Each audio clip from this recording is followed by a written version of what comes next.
He's Chase Sr. I'm Harrison Graham. Any given Thursday. I almost forgot the name of the show.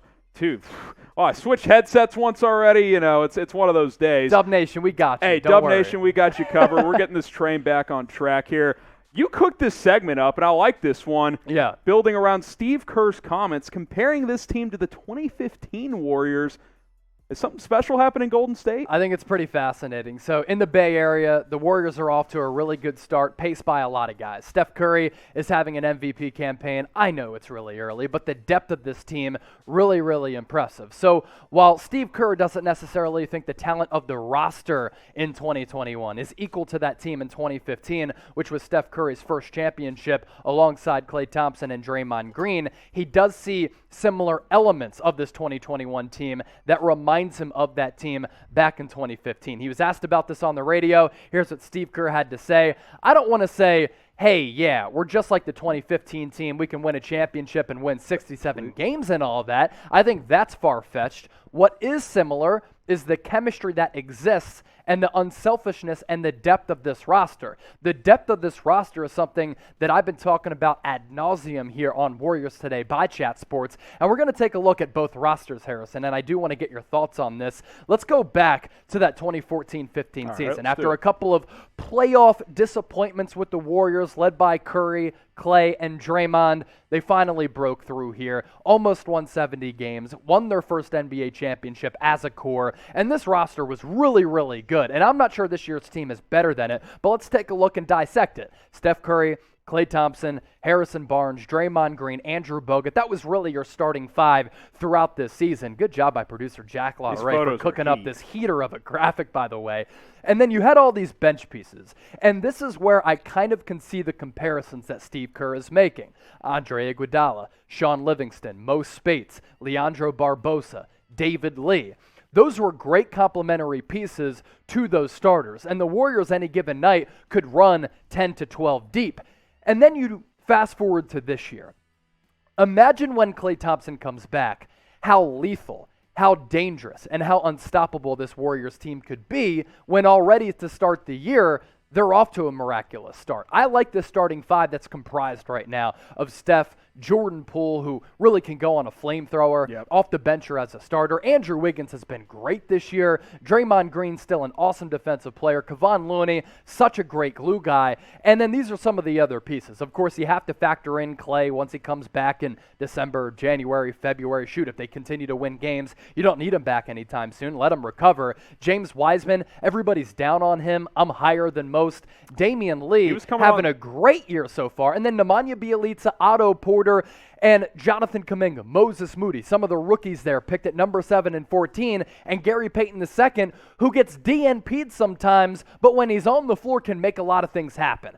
I like this comparison, Harrison, between the depth and the continuity and camaraderie of these teams that Steve Kerr is trying to make that comparison about. Yeah, and I mean, people are forgetting about Wiseman. I thought he was coming on strong last year before the injury. I really think that's a bummer for this team because just for nothing else, they needed that continued growth last year, so to lose those last couple of months was kind of a bummer, but I still like him and his upside. Obviously, you know, LaMelo Ball is clearly a better player, but maybe he wouldn't have fit with this team, who knows, but I'm still high on him. I think the comparisons are interesting. Now, today, I'll still take that team from 6-7 years ago. Yes. But there's a lot to like about this squad. I think the depth, which I know you've been high on, is a big difference this year. That was a huge problem last year. When Steph would check out, this team, the plus-minus was just brutal. Yeah, because Jordan Poole to start the year last year, really up until the All-Star break and a little bit after it, Jordan Poole's in the G League. He looked like a bust. He looked like a bust. Now, he's still in his early 20s, and he's anything but a bust right now. I love the confidence that he's been playing with on the offensive end of the floor. He can get a little bit better defensively, but they can mix and match their lineups. And on any given night, a Nemanja Bjelica can play anywhere from 5 minutes to 25, 30. Yep. The same can be said for Otto Porter Jr. Moses Moody at times has been pretty solid. Gary Payton II the other night was getting big minutes, hitting some threes. Really good as a defensive player as well. The depth has been outstanding, and that's really the comparison that Steve Kerr is making at the end of the day. Look, I'll come out and flat out say it. With the Lakers struggling the way they are right now and that team not looking quite right early on, I think this is the team to beat in the Western Conference. I really do. I mean, you think about some of the contenders. Clippers don't have Kawhi. We don't know when he's coming back. Lakers are having their issues right now. Denver's without Jamal Murray for who knows how long. Utah and Phoenix, Chase, who were kind of the teams who ran the West in the regular season last year, they're off to slow starts. Why shouldn't the Warriors be considered the team to beat right now? There's no reason why, with the way Steph is playing, with the way this depth has come together, and if you get Klay back at some point, that's a big deal. I think this team can make a run to the conference finals and maybe even further as well. You got to like what's going on in the Bay right now. So pick one for us. It's a little early, but hey, the 14-15 squad. Steve Kerr said it. The 2021-2022 squad, type 15 for the 15 team, type 22 for this year's team. I'm still going to type my 15, Chase, but if this level of play continues and you get Klay back, hey, man, there's a lot of resemblances between the two squads. I don't think there's any doubt about that. Well, given Harrison's comments, maybe you want to gas the Warriors as title favorites this year in the NBA, and if you want to do that, you can do so with our sportsbook partner here at Chat Sports. It's BetUS. Chatsports.com/bet. Enter the promo code CHAT125. That allows you to get a 125% deposit bonus. If you're watching right now and you're like, what the hell does that mean? Well, you sign up using that link in that promo code, and you put in $100, you get an additional $125 back. That's $225 to game with. If you don't like the Warriors as title favorites just yet, maybe you like Steph Curry to win the NBA MVP. You risk $1 at plus 500 odds. You win $5 back. I think that's pretty decent value. I mean, maybe you want to throw $100 on that because upcoming on the show, we're going to talk about an NBA analyst saying it is a lock that Steph Curry wins NBA MVP. Right behind him, it's Luka Doncic, Giannis Antetokounmpo, Kevin Durant, a loaded cast. This is going to be a fascinating race. Get your bets in, get ahead of the game with BetUS. So we shift from the comparison to the 2014-15 squad to this year's, and one common denominator, Chase, is Steph looks like the best player in the world in both of those occasions. Kind of crazy to think that it's been 7 years since that team, and Steph, if anything, looks better than he was back then. The guy just doesn't age, man, and really it shouldn't be that surprising because he's never been a player, Chase, that's relied on major athleticism. He's very skilled, he's got a great handle, and we know he can shoot the lights out of it. Yeah, and he's really shifty too. He's got that creativity and that craftiness to his game where he can just kind of use that movement to open up just a slimmer of daylight, and if you give Steph a slimmer of daylight, he's going to pop a tray right in your eye. Now, what's crazy about Steph Curry's start to this year so far, we think about him as the best shooter of all time, which he is. We think about him solely as an offensive player.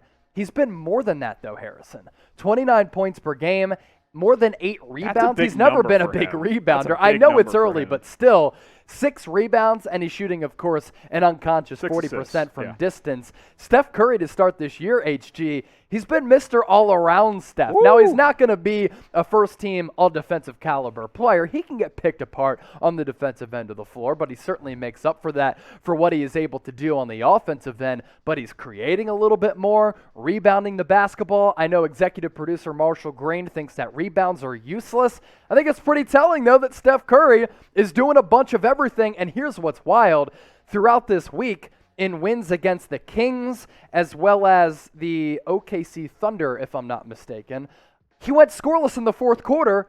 Warriors still able to get those dubs. Look, Chef Curry's in the kitchen. The temperature is up to about 550 on the griddle right now. That's like when producer Marsh gets in the kitchen on these thumbnails, these gassers that you're seeing on some of these videos. That's where Chef Curry is right now, man. Like, he's picking up his chicken. His steak is medium rare. He's in his bag, man. He's making the shots that he's always made throughout his career. The range, I swear he adds a foot or two every year to his range. I mean, as soon as he crosses by half next court, year, he's a threat. He's gonna launch the three-quarters court shot, and people are not going to know what to do. I mean, it wouldn't surprise me with how good he is and how nice of a touch he has on his shot. He's just unbelievable. Here's what longtime ESPN NBA analyst Tim Legler had to say about Steph. He's feeling great about his play, saying, quote, Steph's going to be MVP. Write it down right now. Steph Curry's going to be MVP of the league. He's going to average around 30. They're going to be top 4 in the West. That spells MVP with this roster. I dare I say he's better than he's ever been. I mean, I think he is. He's shooting it as good as he has. He's more well-rounded. He had the best year of his career last year. Like you alluded to, Chase, with the increased rebounding, he's becoming more of a playmaker as he gets older as well. He's never going to be known for defense, but I think over time he's kind of at least learned how to become at least an above-average type of defender. He's played long enough where he's been able to not just be a complete negative on that end. This guy's better than he's ever been, and hey, if you're a Warriors fan, a lot to be excited about. 33 years old. He's on that avocado ice cream. A lot of resemblance to some of those title teams as well. So what do you guys think? Y'all agree with Tim Legler? Will Steph win MVP this year? Type W for win, type L for lose. Let us know in the comments section.